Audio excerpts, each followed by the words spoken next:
2,000 years later. Good morning YT family, welcome back to my channel. तो कैसे हैं आप सब?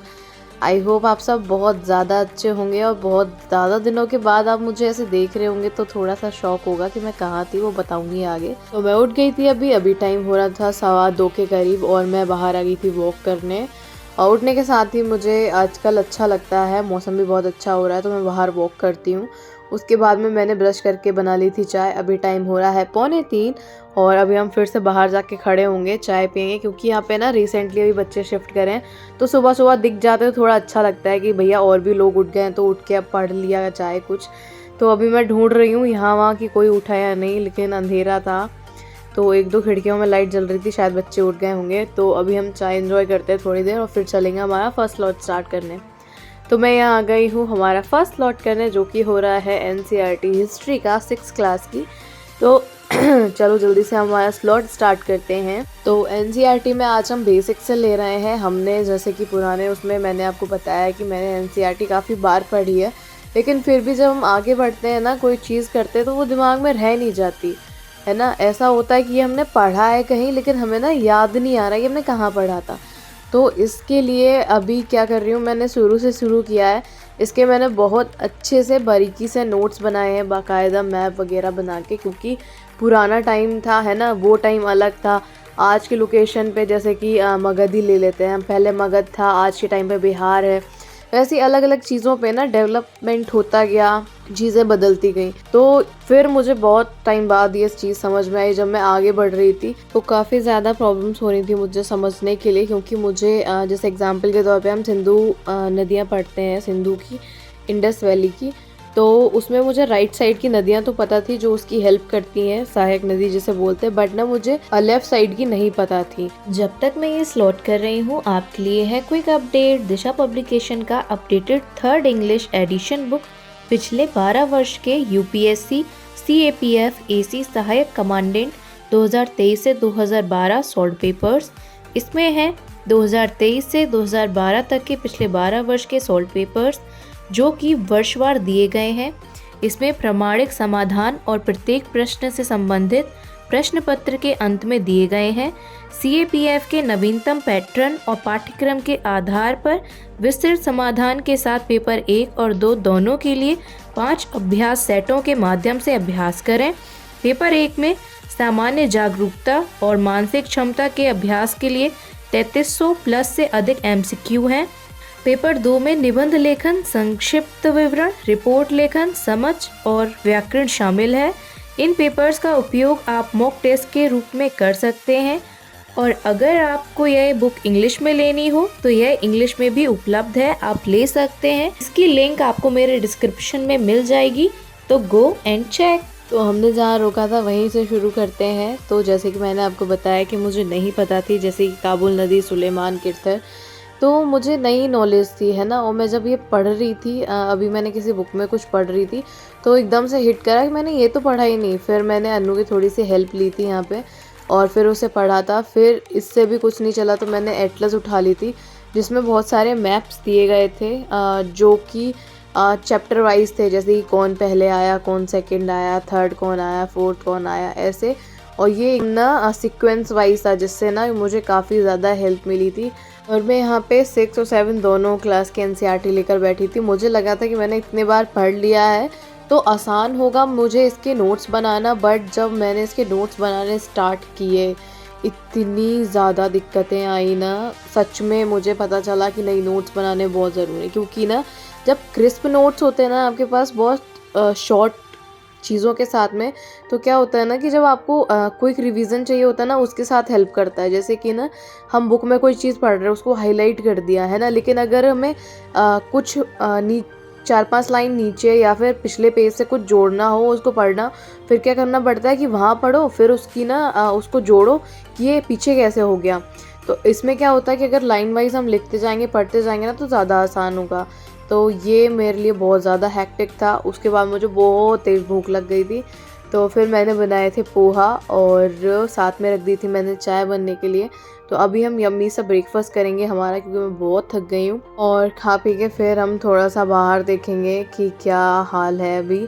तो अभी कुछ बज रहा था 7 बजे के आसपास। तो बाहर अभी तो ज़्यादा चहल पहल है नहीं, और तभी मैंने देखा कि ये ना नीम के पेड़ पे इसके ना छोटे छोटे से वो आने लगे हैं, बीज टाइप, क्योंकि ये नए पत्ते आ रहे हैं ना, क्योंकि अभी सारे झड़ गए थे सूख के, अभी ये नए नए पत्ते आ रहे, बहुत सुंदर लग रहा था। तो ये सारी चीज़ें देखने के बाद थोड़ा माइंड फ्रेश हुआ। उसके बाद मैं बैठ गई थी मेरा सेकंड स्लॉट करने, जो कि हो रहा था लूसेंट का, जिसमें मेरा टॉपिक होने वाला है आज भारत का नियंत्रक एवं महालेखा परीक्षा, और ये आता है अनुच्छेद 148 से 151 के बीच। तो आज हम इन सब के बारे में पढ़ेंगे कि ये क्यों होते हैं, क्या होते हैं, वो सारी चीज़ें। और हम भारत की संक्षिप्त निधि के बारे में भी आज पढ़ने वाले हैं, और जो भी ये पैसों से रिलेटेड रहता है ना, कि किसकी सैलरी, भत्ते और पेंशन देनी है, वो सारी चीज़ें होती हैं। तो आज हम इनके बारे में पढ़ेंगे डिटेल में कि कैसे क्या होती है, भारत सरकार कैसे क्या करता है। और आपके लिए है एक क्वेश्चन कि जो नियंत्रक महालेखा परीक्षक की जो नियुक्ति होती है वो तो राष्ट्रपति करता है, लेकिन इसको जो हटाने की प्रक्रिया होती है वो कैसे होती है और कौन कौन उसमें इंक्लूड होता है, वो सारी चीज़ें आप लोग मुझे कमेंट डाउन करके ज़रूर बताना। तब तक मैं अपना ये स्लॉट कंप्लीट करती हूँ। तो सेकंड स्लॉट मेरा यही फिनिश हो गया। फिर बाहर से आवाज़ आ रही थी सब्जी की, तो चलो सब्जी लेते हैं। आलू कैसे दे रहे भैया? आलू 30 रुपए किलो। ऊपर। और टमाटर तो मेरे आलू और टमाटर ख़त्म हो चुके थे, तो मैं नीचे मोल भाव कर रही थी भैया से, और जब तक दूसरे भैया भी आ गए तो इनमें कंपटीशन चल रहा था। फिर मैंने भैया से आलू ले लिए थे 1 किलो, और उनसे भी। और उसके बाद मैं किचन में आ गई थी रोटी सेकने, और जैसे कि मैंने आपको बताया कि सब्ज़ी नहीं थी, तो उस वजह से मैंने आज सिर्फ चटनी बनाई थी। ये टमाटर मिर्ची प्याज की है, बहुत यम्मी लगती है, और मैंने इसे दही के साथ खाया, ये बहुत ज़्यादा डिलीशियस लगता है। उसके बाद मैं बैठ गई थी मेरा थर्ड स्लॉट करने, जो कि होने वाला था यहाँ करंट अफेयर का। इसमें आज हमारे बहुत सारे इंटरेस्टिंग टॉपिक्स होने वाले हैं, जिसमें पहला तो था हमारा ईरान और इजराइल के बीच में कुछ तकरार चल रही है, कुछ टेंशन्स हैं, तो उससे रिलेटेड आप लोग मुझे बताना कि क्या क्या दिक्कतें चल रही हैं उसके बारे में। और जो ईरान और इजराइल के जो लोकेटेड उसकी ना लगने वाली सीमाएं हैं, उनके बारे में मुझे बताना कि उनसे कौन कौन सी सीमाएं लगती हैं। तो फर्स्ट टॉपिक के बाद सेकंड टॉपिक था हमारा navigating life as a consumer with disabilities, जो कि GS2 के लिए है। उसके बाद एक और टॉपिक पढ़ा था जिसमें था वोटिंग की जो भी खामियां होती हैं उनके अंदर, उनके बारे में, जैसे कि EVM। और इन सारी चीज़ों को समझने में मेरी हेल्प कर रहा था अन्नू, क्योंकि एकदम से मुझे नहीं आता, और बीच बीच में ना कोई नई चीज़ पढ़ती हूँ तो मुझे थोड़ा सा समझने में टाइम लगता है। तो मैं, अनु भी यहीं पढ़ रहा था दूसरे साइड में, तो मैं उसकी हेल्प लेती जा रही थी बार बार बीच बीच में, वो भी इरिटेट हो गया था फिर। तो ये स्लॉट फिनिश करने के बाद में फिर मेरी बेल बजती है, वो एक आंटी आती हैं, दीदी, और फिर मुझे बहुत सारी बात करने के बाद पता चलता है कि ये ना टूथपेस्ट का ऐड कर रही हैं। और मैंने अपने जीवन में 2 ही 3 सुने थे, तो कोई आइडिया नहीं था, लेकिन इन्होंने कहा गिफ्ट मिलेगा, तो फिर मैंने कहा चलो बता ही देती हूँ मैं।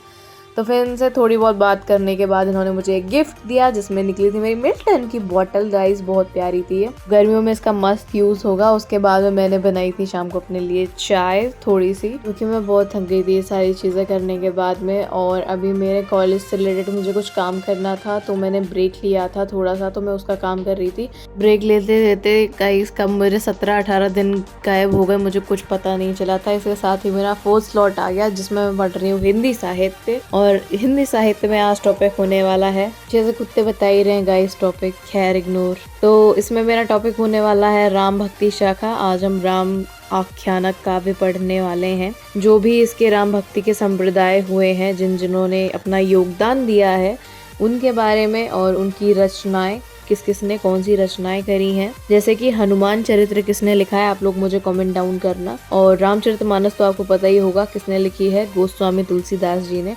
वैसे ही बहुत सारे रचनाकार हुए हैं जिन्होंने बहुत अच्छी अच्छी चीज़ें दी हैं हमारे साहित्य को, तो वो सारी चीज़ें पढ़ रही थी, और मैं आपको बता रही थी 17-18 दिन। इन दिनों मैं काफ़ी ज़्यादा बिजी थी गाइस। एक्चुअली अभी मेरे एग्ज़ाम निकले थे कॉलेज के, और उसमें क्या हुआ ना, कॉलेज वालों ने मेरी अटेंडेंस में थोड़ी सी गोलमाल कर दिया था, जिसमें ना एक एग्ज़ाम में मेरा एब्सेंट दिखा दिया था। तो उसके ना फ़ोटोकॉपीज़ निकालने और यूनिवर्सिटी से इधर उधर जमा करने, ये सब हैक्टिक इतना था ना, इतनी परेशान रही मैं इन दिनों। खैर तो मैं बस वहीं बिज़ी थी। उसके बाद में मैं शाम को निकल गई थी बाहर वॉक करने के लिए, और काफ़ी अच्छा टाइम होता है ये जब मैं इवनिंग में वॉक करने जाती हूँ। तो या दैट्स इट गाइस, आज का व्लॉग इतना ही। आई होप आपको थोड़ा बहुत अच्छा लगा होगा। अगर अच्छा लगा है तो क्या करना है, लाइक शेयर सब्सक्राइब और ढेर सारे प्यारे प्यारे कमेंट। मिलेंगे आपको नेक्स्ट व्लॉग में, तब तक के लिए bye bye, take care, love love.